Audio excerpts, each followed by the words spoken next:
Welcome to The Real Dope, a podcast for anyone walking alongside someone battling addiction, based on the powerful book, The Real Dope on Dealing with an Addict, by sisters Elizabeth Brand and Meridith Elliott Powell. Each episode will explore practical strategies, share authentic stories, and provide the honest guidance.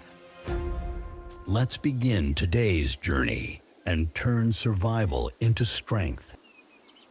Hey, this is Meridith Elliott Powell. You know what time it is. It is 11 a.m. Eastern, and it is time for the Real Dope podcast, the podcast where we discuss the challenges of loving, supporting, and having to deal with the active addicts in your life. I'm hanging out here with my sister, Beth Brand, and I like to remind you, we are not therapists. We are not even people who are experts in the field. We're just people like you who have loved, lived with, and suffered the challenges of caring about addicts. Today, we have a probably one of the most difficult topics to talk about, but it's been one that we've been asked to discuss. And that's, what do you do when your child is the addict? It's probably the biggest challenge out there, wouldn't you say, Beth? Yeah, I would say. All right, Beth, I'm not really even sure where to start this episode, as you and I have certainly watched our mother suffer from it, but fortunately, we have not had to deal with this No. challenge directly. No, No. but it is the one that everybody asks us about. A lot of people who read our book and come to us, and it's a really difficult challenge because as a parent, you are responsible for obviously you love your child, but you're also really responsible, and they're not adults. Their brains are not fully developed, and it's just such a funny line. And if you'll remember, like right after our book came out, you and I did a lot of programs at um, a local recovery facility that catered to young adults and teenagers. And it's a crazy time in a kid's life anyway, between 12 and 20. But when addiction takes hold of them, it's just a strain on the whole family and on them. It's very difficult. Yeah, I'd say probably the two most important things that you need to do are, number one, really start to educate yourself. There's so many experts out there that deal with children of addicts, but there's a lot of conflicting opinions as well. And so I think that you need to probably start to educate yourself on what's going on with your child, what's going on in your home, and don't do this by yourself. I mean, I think it can be embarrassing. I think you're probably in a lot of denial, just like you are with any other addict, because you don't want anything to be wrong with your child. You don't want your child to be suffering. But I think it's really important to take those two steps. Well, it's also really difficult. Is my kid going through a phase? Is this typical teenage drinking or teenage experimentation? Or is there something really, really wrong here? And I'm gonna say you do need outside help to help you judge that. And again, I would go back to our very first podcast that said, if it's a problem for you, then it's a problem.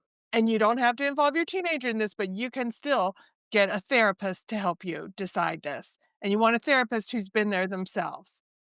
You want, or you can go to Al-Anon, can help you clear your head. You don't even have to have an addiction in your life for Al-Anon to help you. It helps you think through things really well and see where you're responsible or not, and or where you can help or what you really think. So I would start there. But you are asking yourselves, is it a phase? Will they outgrow it? You don't know. But what you do know is that your child is starting to lose things in their life that are important to them, like a good set of friends or making good grades in school or, all those things that tell you that this substance use disorder is hurting their life.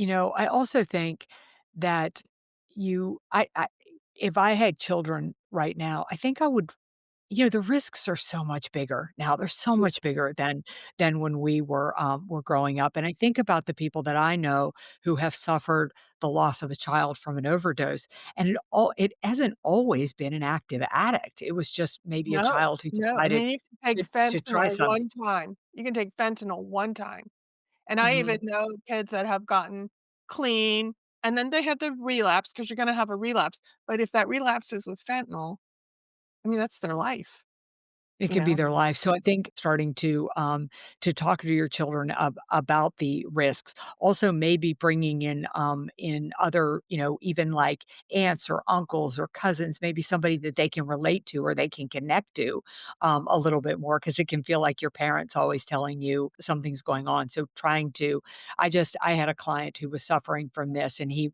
went back to his child was really getting a problem with alcohol and drugs. He went back to a baseball coach that his son had had when he was young, and he loved that baseball coach, and he asked the baseball coach to step in and to talk to him, and it helped quite a bit. It was just a message he could not get through.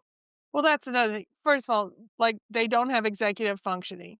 So whatever they're feeling, they're feeling. And so if they feel that they need to dampen that feeling with alcohol or drugs, they're gonna do that. Whatever's going inside them that's making them not wanna do it. And second of all, as a parent, you're the last person a teenager is gonna listen to. Like, Mhm. it's really good to go get that other person, adult or kid, but they're more likely to listen to their friends all the way around than they are to you. When you're reaching out for help, this is gonna be a family thing. It is not you don't what we saw a lot is people would take their kid to rehab and say, "Oh, like, fix them. Like, Mhm. this is gonna fix them." Just like in adult rehab, 30 days in rehab or 90 days in rehab, not gonna fix them. It's not gonna fix them. And if the rehab that you're taking them to tells you that, they're not telling you the truth. Yeah. So the whole family is gonna have to look at it at themselves. What caused this? What is the dynamic going on? And that kind of thing. It's not it addiction is just so messy, and not one thing's not gonna clean it up.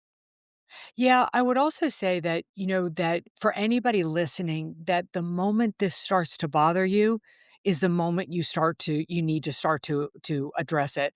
I would rather start to address this too early rather than too late.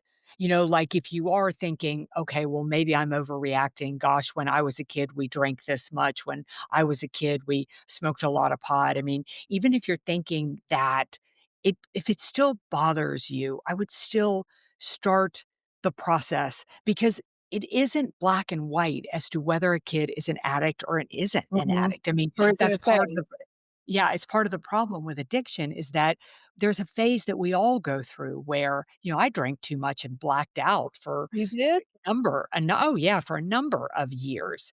And I mean, and clearly not an addict, Mhm. but not with alcohol and drugs. I have my other addictive issues, but alcohol and drugs are not my problem. But so, you know, you you never know whether the behavior that your child is having could lead to addiction or not.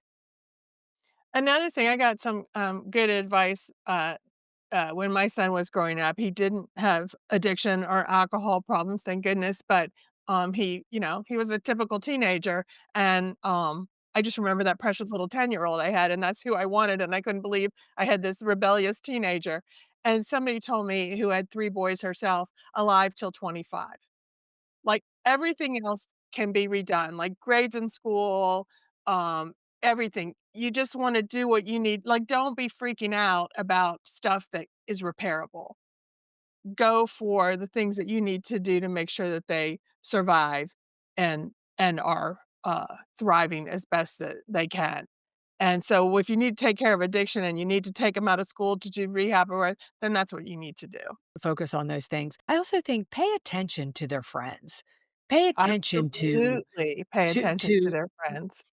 yeah, to who they're running around with. Those are really big indicators as to whether something bigger is going on there. Mhm. Do they have goals? Do they have a future? Because if your child is to the point where they're doing drugs every day or drinking every day, something is wrong. Like, there's something underneath it. That's not normal behavior. That's not normal phase behavior even. Um, you know, like, are they running track? Are their friends applying for college or trade school or whatever? Does everybody see a future? Because I think that's where kids get off track when they can't see a future. I agree with that. I also think that kids get off track too when, don't start to believe that just because you don't have, you know, active addiction in your lives. Like, I can think of 2 friends that I've got that they don't have parents who were addicts, and they certainly the husband and wife did not have a problem, and all of a sudden, they've got this addicted child, and so That's so don't just think interesting, since it. isn't it? Yeah, yeah, it is, like, where 'Cause does from that our come from? background, I blame it a lot on behavior, and you can believe this is a conversation I started with my own child when he was, like, 2. Like, Yeah. you know, like, "This is what it is, this is what runs in our family, and this is what you need to be careful of." Yeah, Yeah. but it doesn't just because I mean, very rarely do I find people that, that it isn't in their family somewhere, but it may have just not been in that last generation, or it wasn't talked about in that last generation, so you don't know it, so you need to get out there and you need to accept the fact that I think, Beth, you said it so well, if it's uncomfortable for you, if you don't like it, then then you need to address it, don't wait. Mhm. Mhm, and even if you don't address it with your child head on, because blaming and shaming never gets you anywhere. I mean, this Mhm. is where I would go to Al-Anon or get a professional who is good in dealing with, the family members of someone suffering with addiction and get their best advice on how to, have this conversation so that it is productive and not, doesn't push the person further into addiction. What do you think, like, when you look at friends and things that you have who have a a a heavily addicted child, not even heavily addicted, but obviously there's active addiction, and I hate to put it this way, but I can't think of a better way to put it. What are some of the biggest mistakes you think parents make? Well, who's to say what the mistakes are? It's really Yeah. hard to judge when to step in and when not to step in. And our friends now at our age, they're dealing with these kids are now 40, 35, and Yeah. 40 who are, if they haven't died, um, they're still you have to find your own line. I'd say, parents scoop in and try to patch things up. I'd say if your 17-year-old ends up in jail, after what I have been through, in our family, would leave a child in jail. I wouldn't go clean that mess up, you know? Yeah. On the other hand, if my child was homeless and living on the street, I don't know what I'd do. I had a friend whose, daughter, was addicted, living with an addict, and she got pregnant, and they had this baby, and then my friend is like, "Do I take this baby or do I not? I mean, what do you do?" Right? Or do I let the baby go into foster care? Do I report the parents as neglectful? All these things come up. Yeah.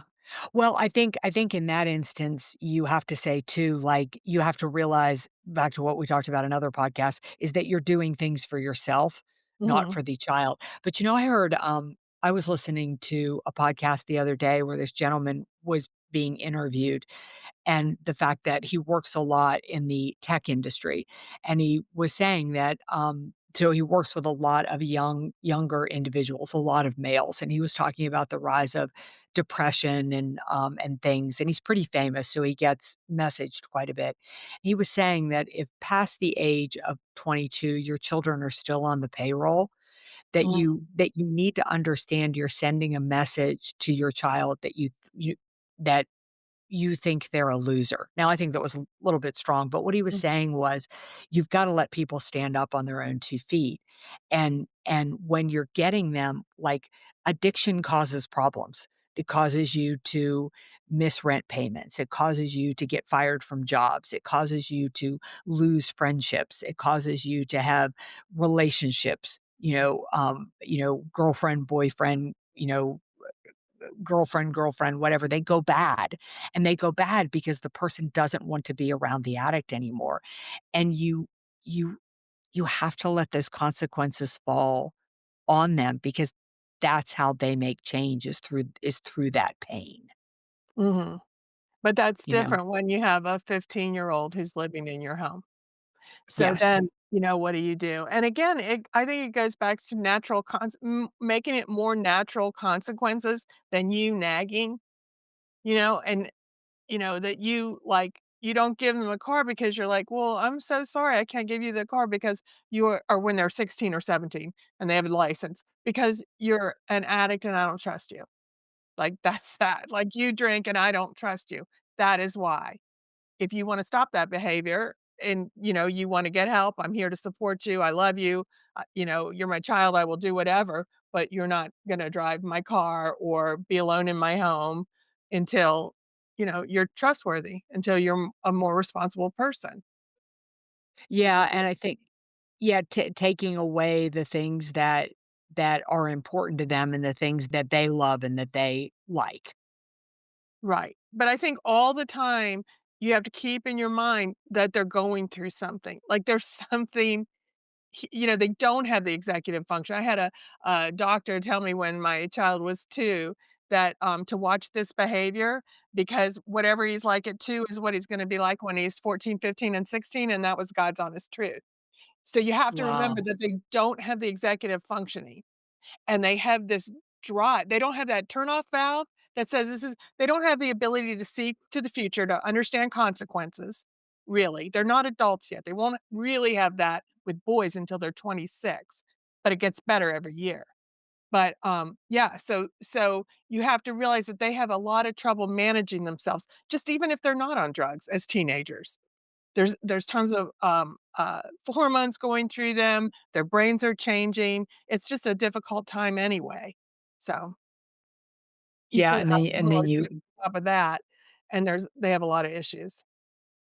I also think one of the reasons that it's better to act early rather than later is because the brain is still being formed, and they're seeing the impact that alcohol and drug is having on the brain as adults, right?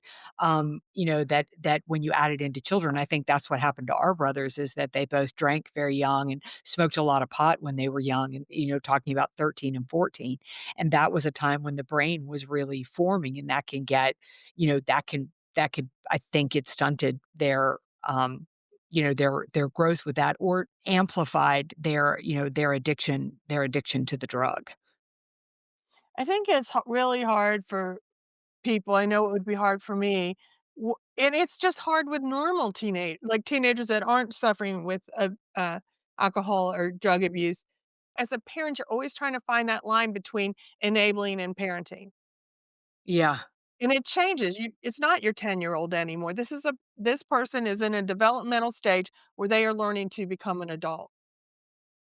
And if they're polluting that with drugs and alcohol, they're not gonna take that leap. I mean, that's why, at that place where we used to, talk, um, they had kids who were over 18 there because their growth had been stunted.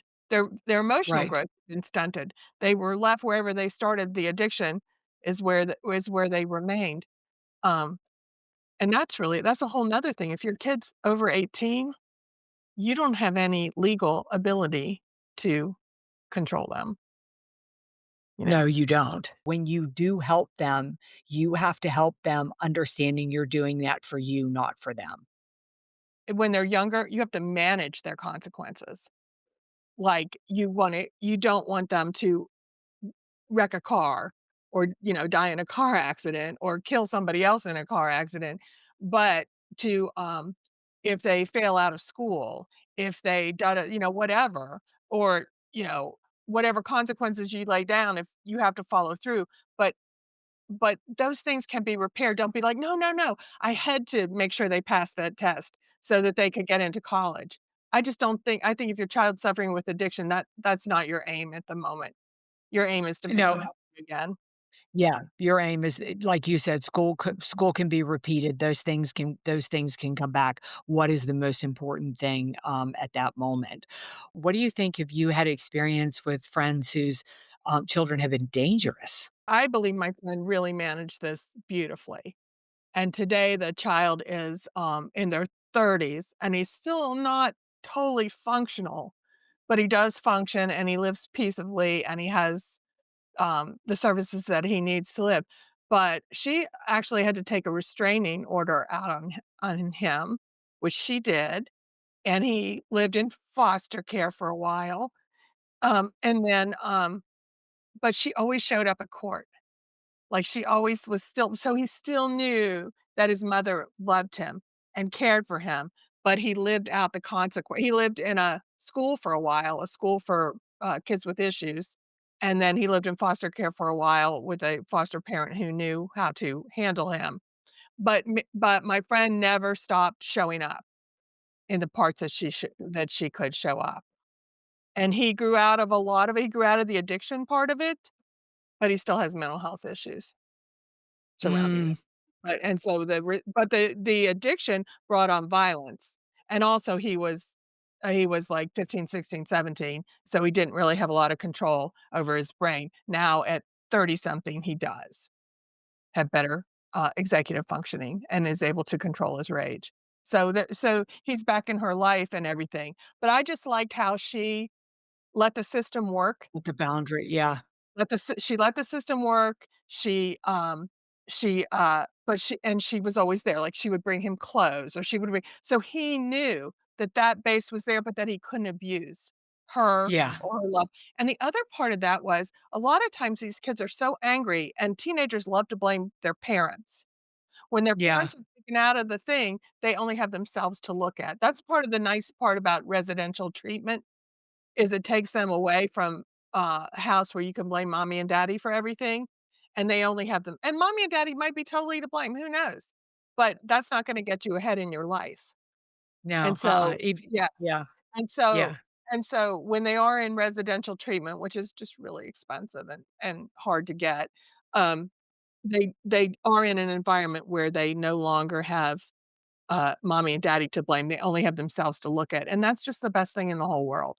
I mean, you know. Well, and I think, yeah, I also think the biggest thing that you're saying right there that's really important is that I think at some point you have to raise your hand and just say, "This problem's so big, I can't solve it on my own." Oh, You know, that, you can't solve it. not yeah, that not to have first of all, it's not your problem to solve, it's the child's. You know, even if your child is young and still under your care and hasn't reached, you know, 18 or whatever, but the battle is theirs now, and you're gonna need help and support, and you need people who have far more experience, in this, that have gone through it themselves. I also think that a lot of times, if you haven't actively suffered addiction, or if you drink and take drugs yourself, you're not in a position to lecture your child. I'll never forget, I was playing in a golf tournament one time, and the 2 guys playing in front of me in a golf cart were playing at 9 o'clock in the morning, and they're drinking screwdrivers,